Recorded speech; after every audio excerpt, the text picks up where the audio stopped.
And welcome back to the Splitting Hairs podcast presented by Jackrabbit Illustrated.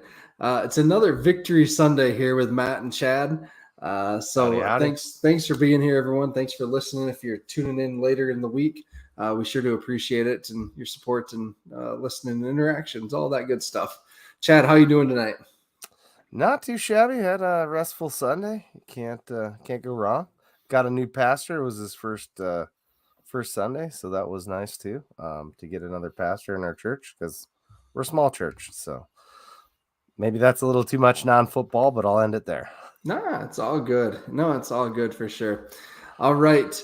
My Sunday consisted of cleaning out my gutters and then hanging Christmas lights, which you've informed me is too early in the season to hang Christmas lights. I have, yes. But it was the last beautiful day, I think, for a while.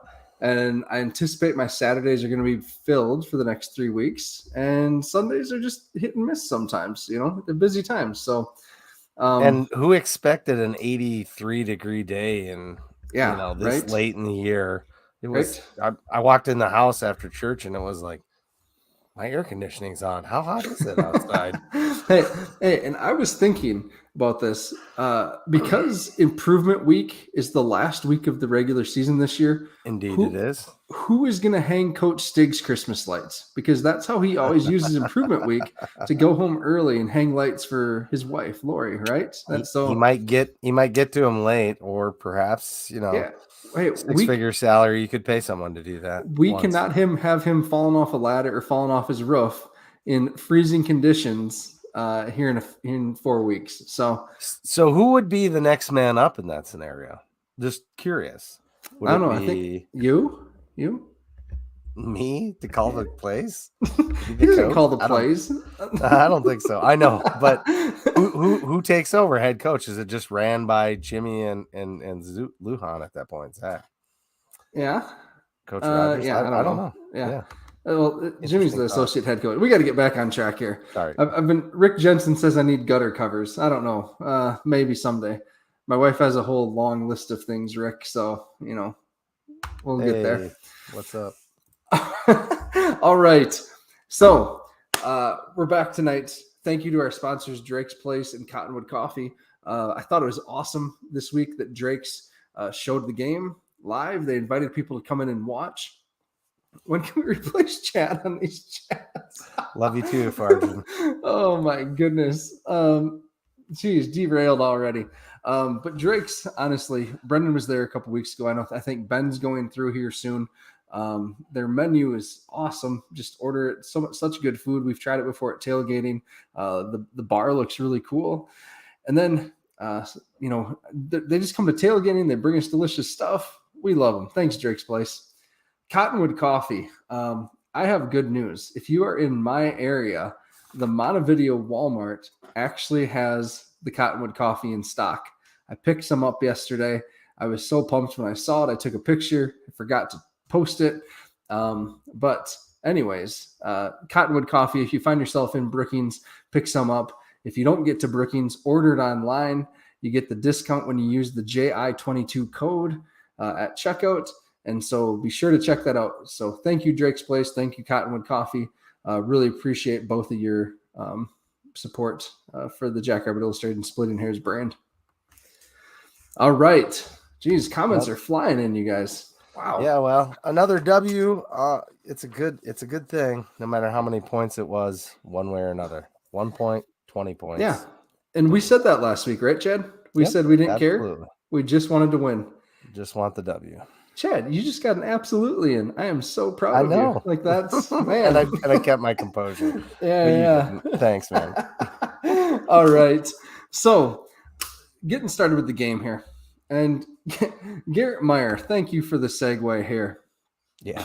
First things first. Let's just get this out of the way. Just like I did in Rants and Raves this morning. If you haven't read it, please go back and do. Hanging coaches' Christmas lights would be a good penance for Mr. Spalding. And so, Chad, we have differing viewpoints on this, I think, a little bit. A little bit? Yeah. I mean, I do see how it was called targeting, and I know some guys don't. See how it was called targeting, no doubt. I mean, fair enough. You say your piece. Yeah. So I think it was. I think, there's the front angle that we saw live during the game looks awful, looks terrible. There's the second angle that they show on the replay from behind. If you haven't seen it, Tolu and Stacker have been commenting on some frames, some photo frames that a photographer for UND took, and it shows maybe some head contact, but it looks like mostly shoulder from that angle. Chad, you've gone back and watched the game. I'll let you say your piece at this point. Yeah, so I went back and watched the game. Just got through that part, and you and I looked at it before coming on here. And when you look at it from you call it the front angle, I'll call it the behind angle because it's from the UND offensive perspective. So when you look at it from that perspective, yeah, it looks like he gets in his face, like trying to give him a kiss or whisper something in his ear or something stupid, jerky of that nature. And I thought, and that's the view that I caught live, that I really paid attention to. Well, on the replay, after they're going through and they're doing the review, and through that process, they have a replay from the opposite side, from the defensive perspective. And nowhere in that do you see his helmet come down to his helmet like you do from the other side. It really is just the process of him standing up and his weight coming forward and him standing up. It looked bad. I'm not going to disagree. You look at what Tolu and Stacker are commenting on, you can see clearly he hits with his shoulder. And on the sidelines, everybody said they were joking around. And I don't know that that's my takeaway either, because he's pointing at his helmet and saying, look, there wasn't even any contact. I don't know. He's like, that's weak, I think is kind of what he was saying to his teammates. But, that's kind of a perspective thing. Certainly it didn't look good in the building from most people's angles. I get that, but I don't think there was the malice there that people wanted to put on him. No, and I think, and I wrote this in Rants and Raves, Graham's a good kid. I mean, he's a good football player. He's a tough-nosed football player. He's going to play hard, right? We know that about him. He's a gritty player. That's just who he is. But I don't think he's mean or trying to injure people out there or anything like that. I think that's nonsense when you see that. And I don't think he was spitting in his ear hole or anything like that, Yeah. Even though that's what it looked like from the one angle, Yep. And this is a great point here from Jace. And I did write about this too in Rants and Raves. Like that was a terrible throw from Schuster. Yeah, he shouldn't have thrown that ball. Yep, he shouldn't have thrown that ball. And that's just asking for a major collision on your wide receiver. I mean, in that play, what's Spalding supposed to do? We've seen this scenario where the linebacker or safety dives and takes out his knees and a knee's blown out, and everyone feels terrible at that point too, because that's going to affect you. That's a major injury too. We've seen that. So what do you do? So many times in this game, our guys would go to hit and they'd hold up a little bit and get ran back for a yard extra by a running back. And that's because they're calling that launching these days. Yeah. You can't actually hit anybody. I mean, I was an offensive player, so I guess, but the offense has an extreme advantage at that point. No, and we saw it earlier in the game. Yeah. And we saw that earlier in the game with Schuster on Spalding. It was a third down rushing attempt, and Schuster put his head down and plowed through Spalding, and Spalding stopped his feet there and stuff. And like you're kind of saying, didn't go in to make the big hit to the tackle. And yeah, it's just, which led to another play with Schuster when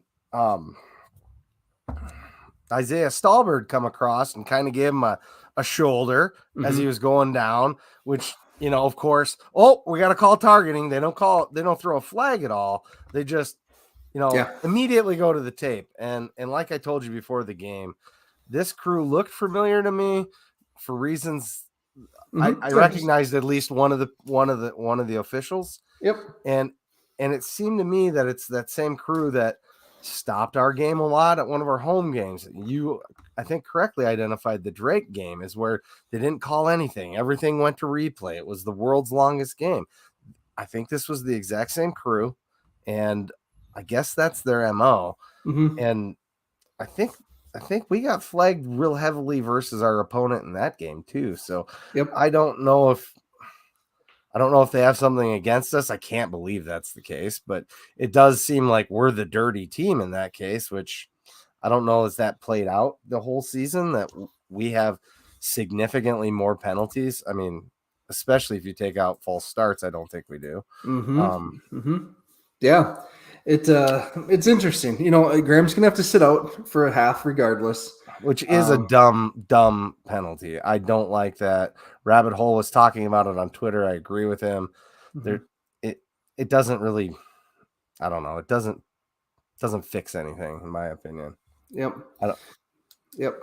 All right, this is good. So, yes, Jordan, I 100% agree. I think everyone agrees with this. If he did taunt him, if he did say, you know, lights out, whatever, or got you or whatever he said, there's no place for that. If he said that, you know, and we would never condone that.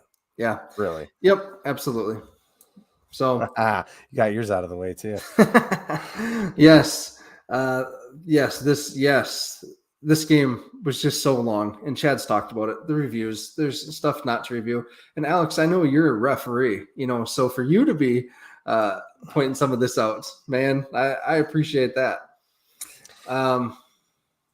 Yeah. And let's comment just quickly on the fact that this is a home base for Midco and probably the worst telecast I've seen from them. It was not well put together.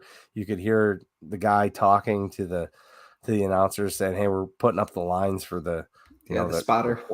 Yeah, it was kind of strange. And then of course ESPN's got to screw that up when they come back from commercial. Yeah, we missed 3rd and 5. Yeah, right? What just happened? Like that, I don't know that that's on Midco. I'd blame that on ESPN. But geez, yeah, come on, guys, we pay for this stuff. Yep. And this comment from Kendall, the UND offensive lineman who charged out may have done the right thing. That doesn't mean it's not 15 yards. Yes. The other thing we didn't mention. Yeah. It absolutely should. Bubba pulled him aside and was chewing his butt. Yeah. He was out of control. He was out of control. His teammates were trying to hold him back too. And he obviously is upset. You see someone live get whacked like that and potentially taunted. And yeah, you're going to stick up for your guys. And I'd hope our guys did that as well. So, or would do that as well. But it's still a penalty. It's still a penalty every time. Yeah, twice on Sundays. Yeah.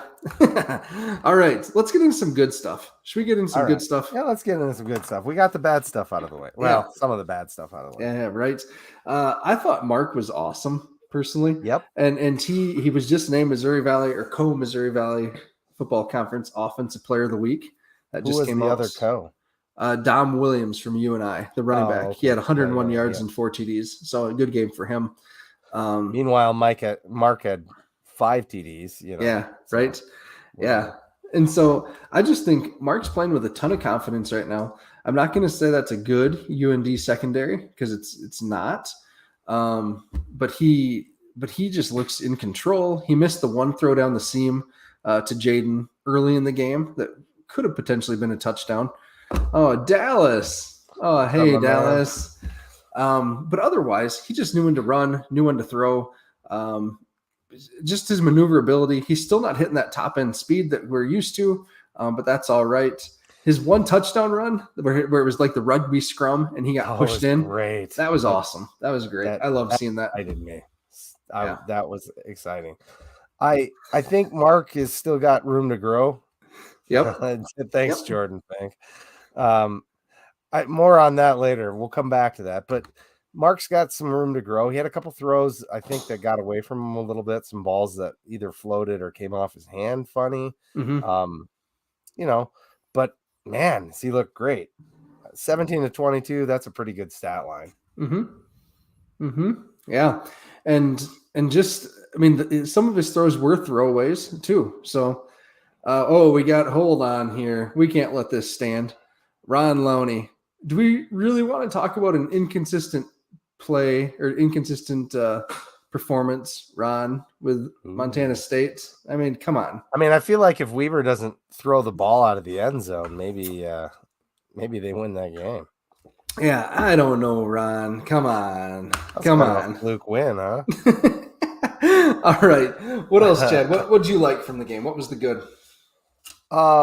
You know, there's a lot of good. I like how we were run blocking. Our run blocking looked real well with our more tight ends personnel sets. That looked good. Mm-hmm. I think they can still refine that and get better because they're a little bit rusty.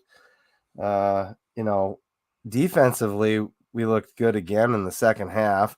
I'm convinced we need to come out and do this instead of this because this is where we make our money. Yeah, that We third looked great quarter. in the third quarter, right? Yeah, we looked great. Dyshawn and Malik were both playing really well. Mm-hmm. Um, Quentin Hicks, Yeah. knocked that ball out, and I mean, we had some excellent plays on defense. And with guys hurt, we got guys coming in. I had some areas from concern that I wanted to address. Bach being one of them, right there. Mm-hmm. That's concerning that guy's hurt. But we seem to do well without him. Mm-hmm. Obviously, we're having some discipline issues a little bit, I guess.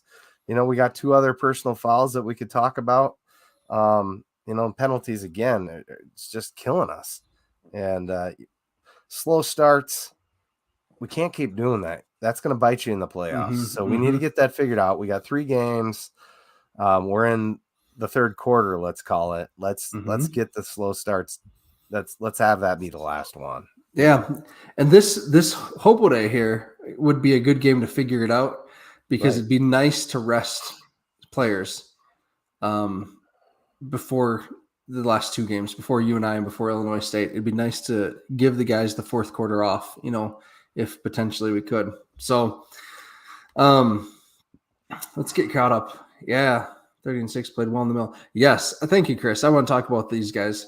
Peyton Schaefer and Savion Williamson have really, Savion we knew about. He got getting injured in the national championship game, playing special teams, which he was really good at in that spring season.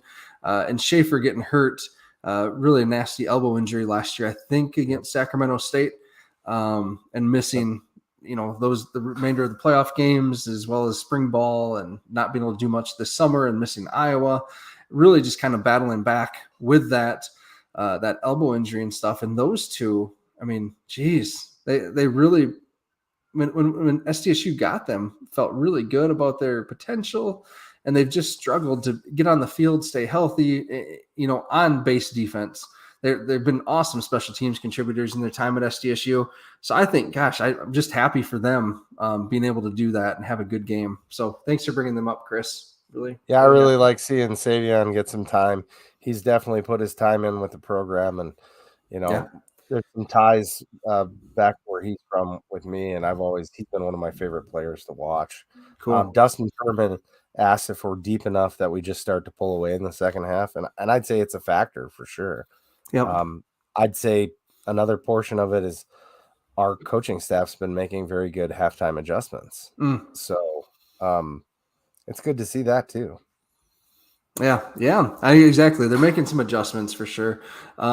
Let's go back to linebackers for a second. Zach Larson, linebacker depth is so impressive with the injuries. Who steps up at linebacker this week? Do any true freshman linebackers of the Kussler twins play this weekend? So I think you're going to see the three Depth that chart. we've talked about: Stallbird, Williamson, and Schaefer. And I think those are going to be your starters, likely, depending on Jason Freeman's injury. But then Kusslers and Davian Sterner, right? Sterner is his name. Yeah, I think that's Um, right. and then I think you will get into those linebackers. I see Colin McShane had a couple tackles yesterday, true freshman out of Iowa. I mean, hopefully Bryce Johnson, player we're super high on. The linebacker out of Missouri as well. Can't remember his name. That's just a speedster. So, we have some good talent there. It's just really inexperienced at this place at this point in time. But the only way you get experience is to get reps in, right? So, yeah, Correct. yeah. Yeah, we got some other good comments. It's good to see brilliant Brian Williams returning. I agree 100%. Stalbert did have a great game. Um, you know, everybody every game somebody new steps up, and that's fun to watch, definitely. And Ron Lowney, maybe you don't understand. Maybe you don't understand Hobo Day, but that's not what it means. So, Ron, we need to get you out to Brookings for a Hobo Day sometime. Come on out. Come on out. Yeah, we'll host you. Yeah, we'll host. Yeah, it'll be fun. It's our homecoming, Ron, for what it is, and it's a huge celebration in Brookings. It's student led, a big alumni event. So yeah. So circling back a little bit to the slow starts, Matt, this question here, what do you think it is that's causing our slow starts? A little bit of both. I mean, UND did have 2 weeks to prep on this as well. And we're number one. I mean, that place was fired up. You could hear it in the broadcast, but it really quieted down, after that Dyshawn interception. It really kind of tamed that crowd a little bit. But I do question on some of the game plan stuff. And I touched on this last week. I did not like how we came out defending NDSU. Especially the receivers. We gave the receivers way too much respect versus kind of the production they've done in the past. I am not 100% sure this week. I mean, everything UND was doing was kind of what we expected UND to do, right, Chad? Like, was there anything that was unusual that they did right away? Yeah, it was 100% what we thought would happen. The dink and dunk, the underneath throws, take a couple of shots, some tricky plays, which to our credit, they did a couple trick plays and they didn't exactly work how they were supposed to. That one flea flicker got broke up. Schuster's just so slippery and so good at keeping his eyes downfield. And that's the one where there was OPI. And like I told you before, I think the side judge that was down in that corner didn't have the right side angle to see it. That's why he didn't get called. But then there's 4 other officials on the field that should call that. Yeah. And that's the one where I noticed that the umpire in the middle of the field was just kind of lackadaisically watching the quarterback and not really. I mean, you go back and watch what that guy's doing, and it doesn't seem like he's all that interested in the game. It's kind of strange. I mean, I'm sure that's just his way of dealing with it, and he probably has, this is what he's supposed to do. So I'm sure he did a fine job. It just looked that way. And that was clearly offensive pass interference. He hit our guy under the arm and folded him in half. Yeah. Like completely changed his direction. Yep. 100% right there. Jeez. Schuster is greasy. I don't know if that's the words. He's slippery, greasy, I guess. Yeah. And that's big, And that's, I think we wrote that, right? In the position, in the game preview and stuff, knowing that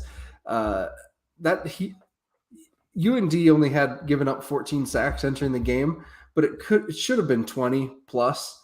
But he is so slippery. It's ridiculous. So greasy. So good one. Penalties. Mark talked about this in the post game with Tyler. Penalties are putting the team in bad situations. And it seems like when they do get behind the chains, with false starts and stuff, it usually doesn't end well, which is part of the reason you don't want to have penalties, right? You have to overcome it. And sometimes they do, and a lot of times they don't. So, yeah. It'd be nice to be at home this week. Hopefully no false starts, right? For us. Yeah. We would like our fans to be engaged and cause false starts on the other team. I mean, that's a challenge I would issue to our fans. Like, get up, get loud. It doesn't have to only be on third down, although it's, that's the down that's a little more important. Let's make some noise on first and second down. We're going to be well lubricated as a fan base from Hobo Day, and we're going to have some ears up, some Jackrabbit beer. Pretty excited about that. I think Ben Pearson of the B team willed that into existence. Magically was talking about it, and the next day it's news. A Jackrabbit beer. His name was a little different. I think I like Bison Tear's name a little better. I like that too. I still think they should make that. I think that'd be good. I think we just got to talk to Fernson and see if we can slap a different label on the same beer. Yeah, right. Yeah. And okay, so our friendly umpire here, Alex Kenkel. Thanks, Alex, for just letting us know what the umpire is supposed to be doing. So Yes, the low number of holding calls, that was something that, when I was watching it, it sure looked like there was a lot going on, but I mean, that's hard from the TV angle too. So yeah, Yeah, and I thanks, don't Alex. claim to be a ref, so Yeah. like I said, it just looked kind of funny. He looked a little disinterested, like was kind of lackadaisically walking around the field. But Yeah. maybe that's just the first time I actually watched an umpire, perhaps. Yep. We need to touch on special teams a little bit Sure. here. I I was very happy that Jaden finally got some room on his returns, and I've just gotten so many questions like, why is Jaden back there? What are we doing with Jaden back there? Why? And we clarified last week that the coaches wanted to simplify what they were giving to Tyler Feldkamp so he could focus on his role in the offense. And Jaden was very reliable back there. Yes, he did have the one fumble against USD. He's been sure-handed since that. And he saw the upside. You saw the upside of why he's back there yesterday. That return was terrific. Like, he should have scored. So dude's big and can move, and he'll just truck people trying to hit him if they aren't coming full speed. Yes. And that's what happened in the middle of the field when he got to about the 50. He just started running over guys. Yep.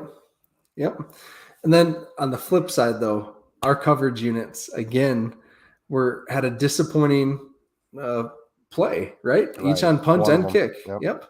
And Kyle and Stacker talked about this on Friday, when they record on Friday. I listened to it Friday night when I was driving back from Minneapolis, St. Paul for my vacation. And it just was such a good line that Stacker had, that those guys who are playing special teams aren't getting a ton of reps in any of the base defense or offense. So special teams has to be where they make their name, cut their teeth. So someone needs to take ownership and just make it happen. We can go back through a long line of players: Dalton Cox, Preston Tetzloff, Don Gardner, Peyton Schaefer, Savion Williamson.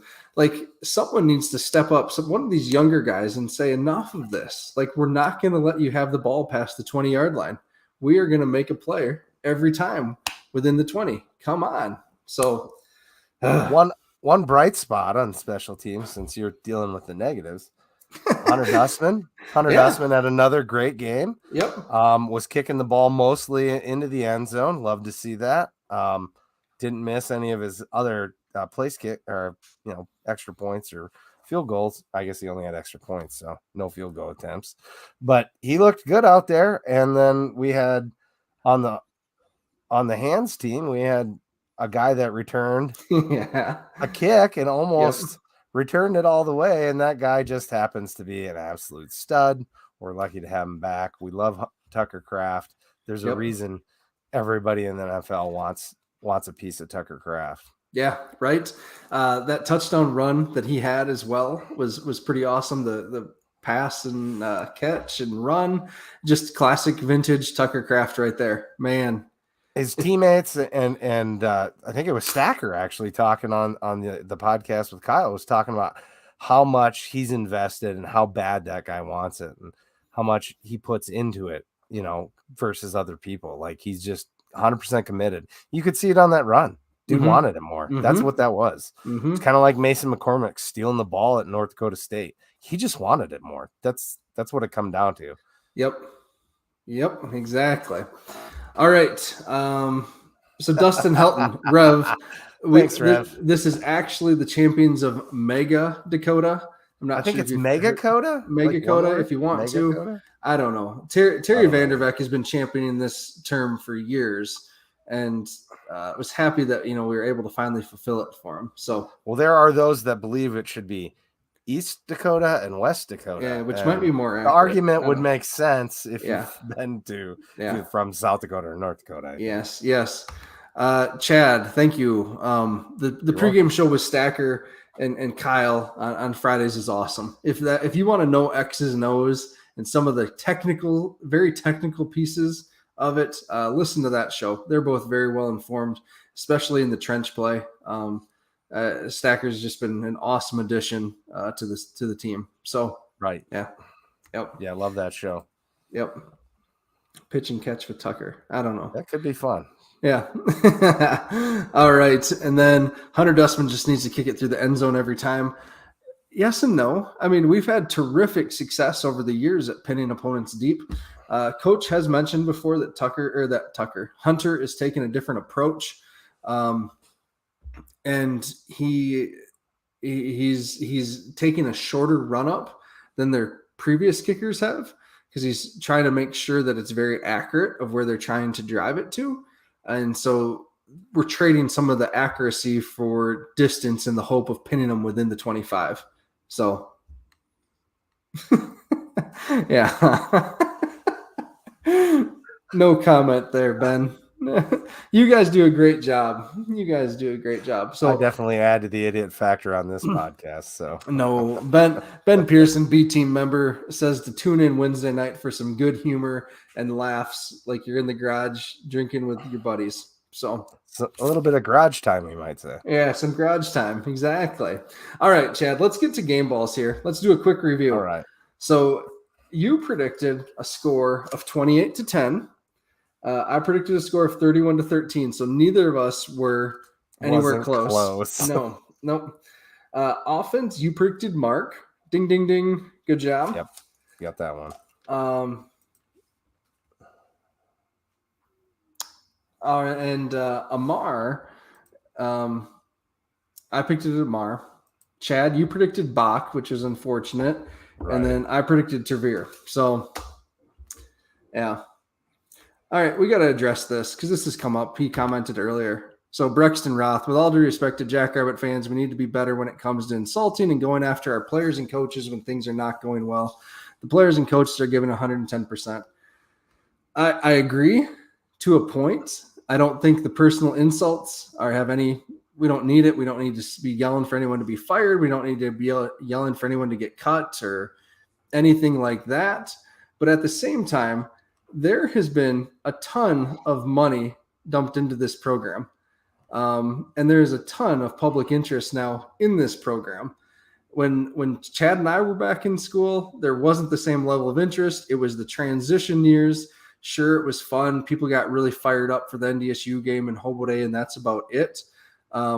There's now higher aspirations, and I don't think we need to be angry that our fans have higher aspirations at all, and are maybe demanding a little bit more from the team. I mean, as long as it doesn't get personal. Yeah, it doesn't need to be personal. I haven't seen personal attacks myself. No, I haven't this year either.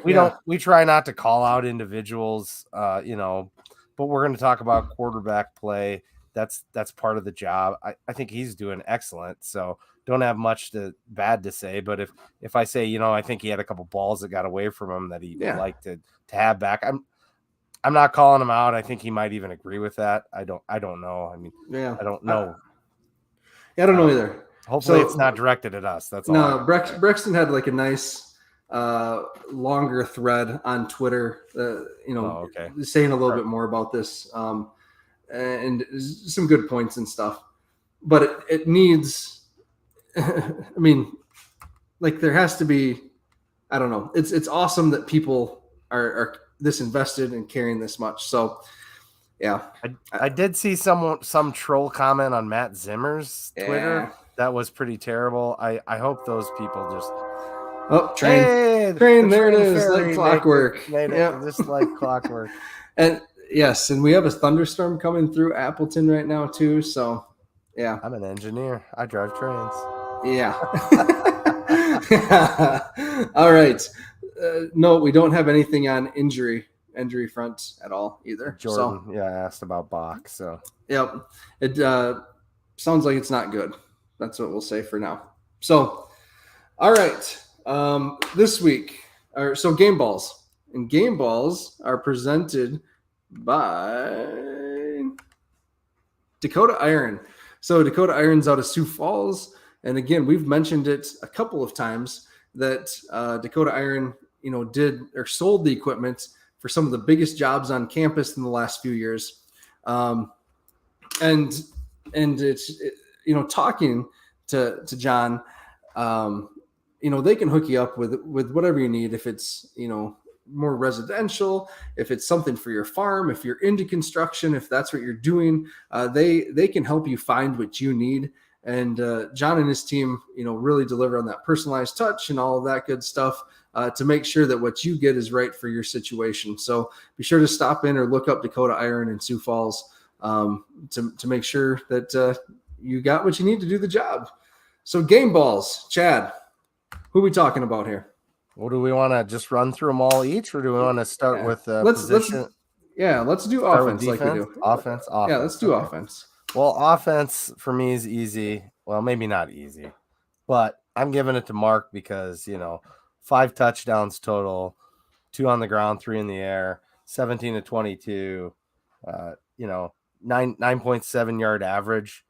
Those aren't paltry numbers. Mm-hmm. He looked really good out there. Mm-hmm. Like you said, he's really gaining that confidence back or has it back, however you want to look at it, but he looked real good. And so he gets my ball. Awesome. Yeah, Mark, I mean, how could we not? Like, he's the MVFC player of the week. So yeah, absolutely. Mark. Defense. Absolutely. That was like a genuine, I know. absolutely. I get it. That wasn't a filler. Absolutely. Defense. I got to go. I went with Malik and Daishan. Those interceptions were so crucial. And in my mind, Malik and Daishan are a pair because just how they've come up together, and had a similar ascent, I guess. So, well, I had wrote down Malik and Daishan too, but I would like to point out that Jason Freeman's still a stud. He jumped over the pile and stopped that guy. Yep. And Winkleman, he was in the backfield a lot. But yeah, I got to give it to Daishan and Malik. They really shined out, and those interceptions were huge. Cool. Sounds good. Yeah, I like that. Yeah.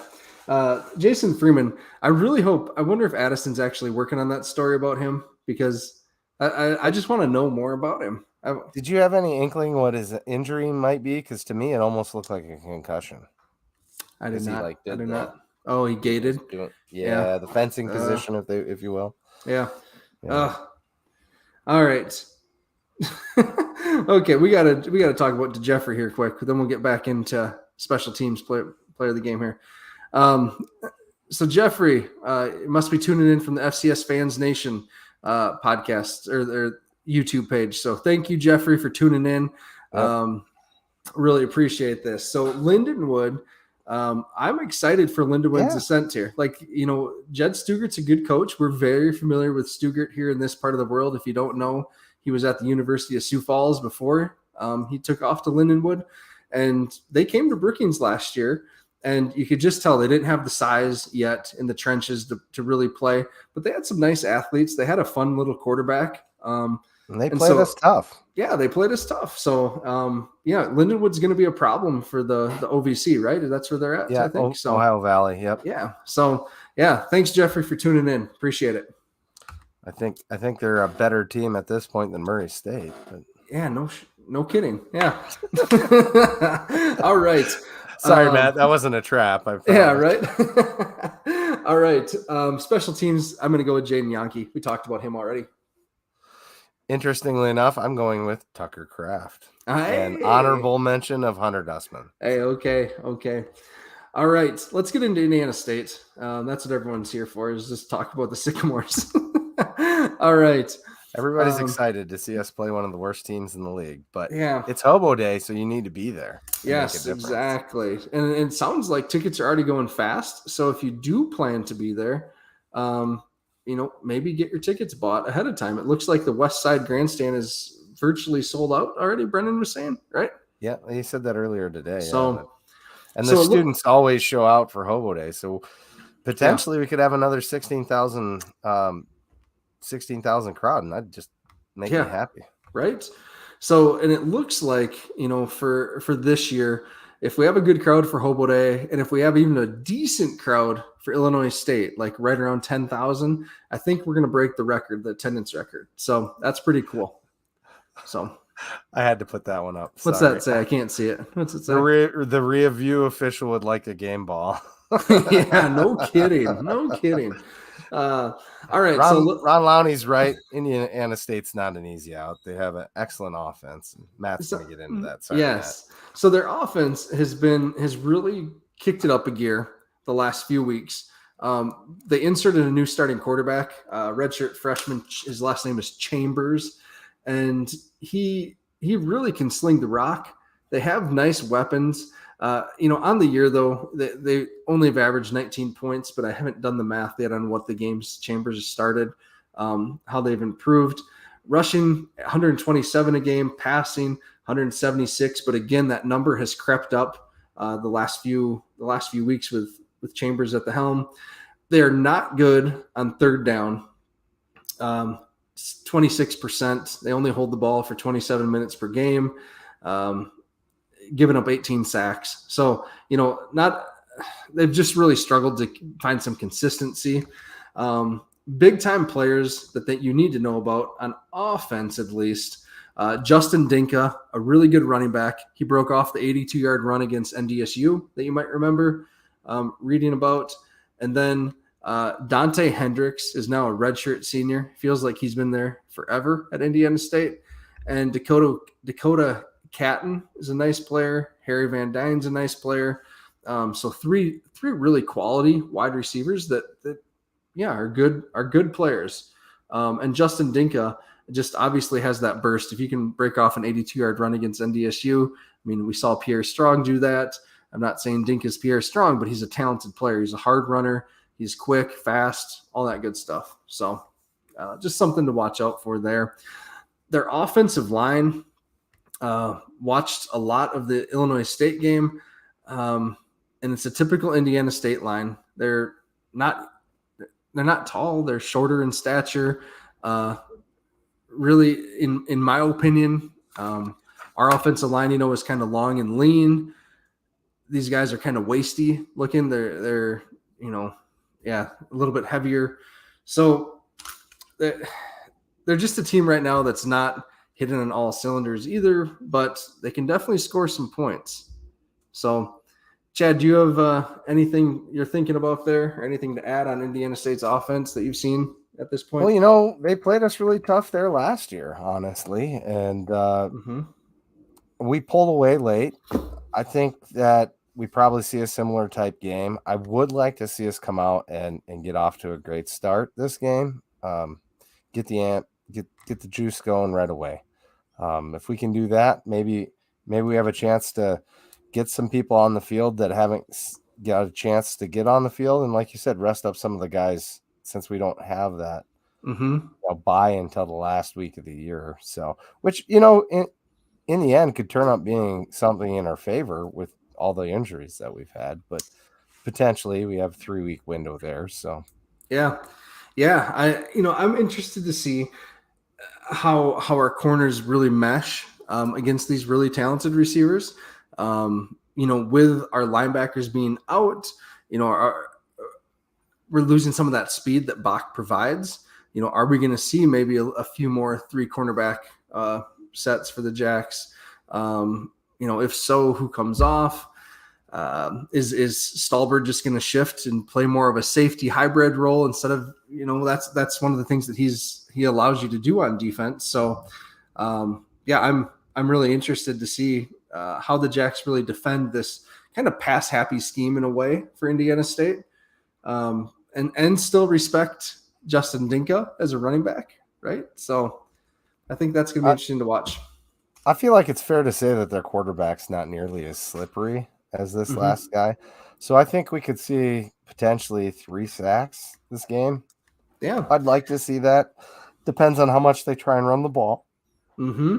Yeah. And Chambers though, Chad, he's not terrible. He's maybe not as slippery as Schuster or Shelley or anything like that, but he is mobile. So right. I didn't say he was bad. Don't get me wrong. Schuster's way slippery. That guy just is. Like even Jason Shelley's pretty elusive, and we got a fair number. We got home a fair number of times there, even though he had gotten back to the line most of the time. So and Chambers though, just looking at his bio now, He is a bigger kid too. He's 6'4", 215. So interesting.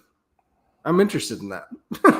Yeah, I'm kind of excited to see this kid in person because at first, when I heard he played his first start, he played and kind of traded off with another quarterback for the first few games, and then he took over for the NDSU game and was the starter actually. And yeah, I'm just interested to see that. So And they yeah, did play NDSU tough, so it's not yeah, like they're going to be a cakewalk. And yep, we traditionally have played horribly on Hobo Day for yep, who knows why. Distractions has always been the reason I get heard thrown around, and I just don't buy into that. I think our team's focused, and if that is the case, definitely this team's more focused. It seems than teams in the past. yep. We didn't have this was the classic trap let down. There's people getting mad about calling it the NDSU hangover game. Fine, let's not get them that credit. We'll call it the marker game hangover because it's a rivalry game, right? We Yeah. had 2 rivalry Yeah. games in a row. We were down. We're bound to almost have a lower energy in this game. But the guys didn't really. They played it like they played the last 3-4 games. And, this team just is focused. Yep. And what they're focused on is getting to Frisco. Yep. And the best way to do that is to make sure the playoffs go through Brookings and we don't have to fly all over the country. Yeah, we experienced that. We don't want to do that again. So, yeah, we don't want to do that again. And we're in the driver's seat. Potentially, we could end up, Sac State wins out. Potentially, they're number 1, we're number 2. That's fine. Whatever. I mean, 1 and 2 is essentially the same. Yep. The bad thing about living right next to a railroad track, Chad, is that they always say tornadoes sound like a train. And so I'm kind of like, is that a train or is that a tornado coming towards my house right now? So, well, is your phone set up to go off if you have it is. It is. Yeah. So that is creepy. Yeah, now the brakes are squealing. Yeah. On command there. Geez, Ron, you'll have to look up why it's called Hobo Day. That's a long story that's available online for sure. It's not really for this podcast. Yeah. Appreciate the question though. Yeah. So let's get to Indiana State's defense. And I can say that they're not very good. They gave up 45 points, 48 points to Youngstown State, which other than Jaleel McLaughlin is not a very good offense. They give up 181 rushing, 237 passing. They do have 15 sacks on the year. I did see that. So that's exciting. But opponents are getting 51% conversion rate on third downs. Yeah. Like it just oof. So I don't know. Yeah, I saw they were terrible on third down as well. Yeah. And yeah, that just shows. Yep. A couple players that I do like and remember from previous seasons for them. Chris Reed Jr., nice player.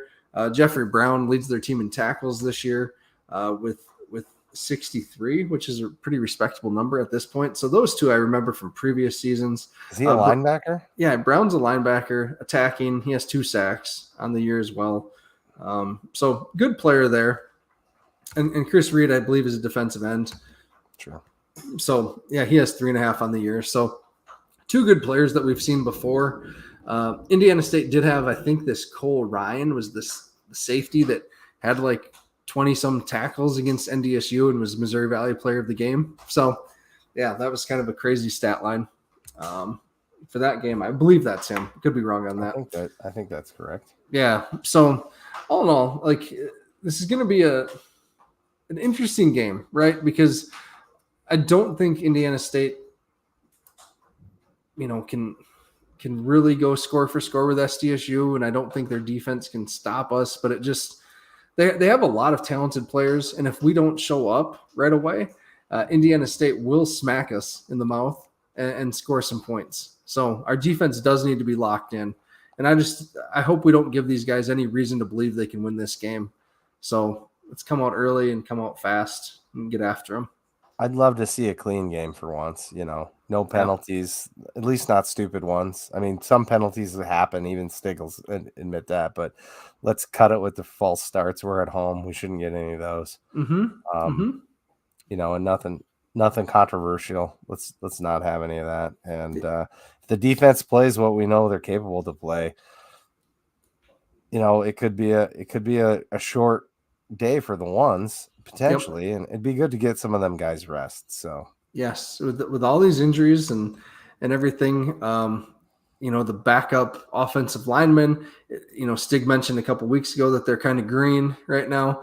This would be a perfect opportunity to get them some reps and some actual in-game experience. So that's one thing I'm looking for. I did want to point out just one other interesting note on Indiana State's defense. I didn't realize this, but this big defensive tackle that SIU had from a couple of years ago, he played pretty well in the playoff game. This Gianni Belizaire, big kid, 310 pounds, nose tackle, defensive tackle. He's now at Indiana State. I hadn't heard about that. I didn't recognize that. He was a nice player for the Salukis, so I'm intrigued by him. So, yeah. Let's do some predictions, Chad. Let's do offensive first. Oh yeah, predictions. We got a sponsor here, don't we? Yeah, we got a sponsor here. All right. Presented by Culver's. Yes. And I'm hoping that after the game on Hobo Day, I can swing by Culver's quick and pick up a Butterburger. Maybe a different kind of cement mixer. Maybe like a cookie dough Reese's like combo there. Someone who was telling me about that. Someone said that's like their favorite flavor, Reese's and cookie dough in the same cement mixer. So I might have to try that. Don't ruin cookie dough with that peanut butter trash. Do you not like peanut butter? There. I don't like peanut butter. Okay.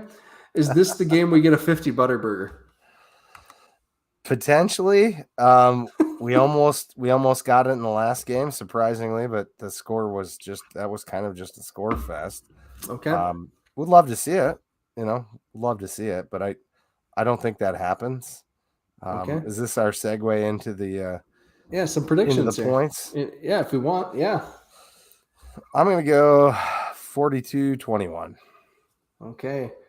So shy of the 50 Butterburger. 21. And I am gonna go. Culver's does have a curd burger. Yum. I'm gonna go 45-13.